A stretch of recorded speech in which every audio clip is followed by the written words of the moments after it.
অতিরিক্ত গতি এবং তা সামাল দিতে না পারার কারণে NH-8 জাতীয় সড়কের বাগবাসা এবং শনিছড়া মাঝামাঝি এলাকার মাঝে ভয়াবহ দুর্ঘটনা।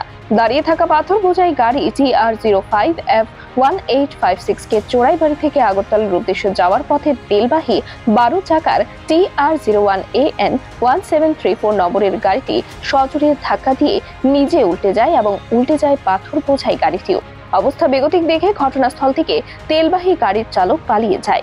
উল্লেখ্য, 12 চাকার তেলবাহী গাড়িতে 5টি চেম্বার রয়েছে এবং মোট ক্যাপাসিটি 24,000 লিটার তেলের। স্বভাবতই এই দুর্ঘটনার পর রাস্তা দিয়ে তেলবাহী গাড়ির ট্যাঙ্ক ফেটে তেলের স্রোত বইছে।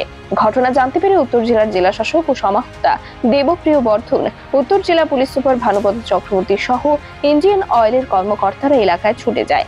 গাড়িটি ভারত পেট্রোলিয়ামের বলে জানা যায়। রাস্তা দিয়ে তেলের স্রোত বইতে থাকায় এলাকাবাসীরা বালতি জাতীয় বিভিন্ন পাত্র নিয়ে তেল সংগ্রহে উদ্যত হলে পুলিশকে এসব মানুষকে সরানোর জন্য সাময়িক লাঠি চার্জ পর্যন্ত করতে হয়েছে। গাড়িটা চেক করা তাই ড্রাইভার পেশাব করাত গেছে, আমি গাড়িটা চেক করি, এই সময় কন্ট্রোল না করা পর্যন্ত গাড়িটা তাই মারছে। কতটুকু স্পিডে আইছে, 12 চাকা গাড়ি যে স্পিডে আইছে দেখি আমি গাড়ি ছাড়িয়ে দৌড়ি পলাইছি। আপনার কি গাড়ি? আমার এইটা গাড়ি।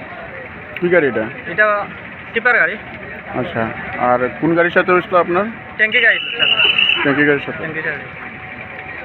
আপনার নাম? আমার নাম ওবাইদুল্লাহ। ব্যুরো রিপোর্ট, খবরের প্রতিবাদ।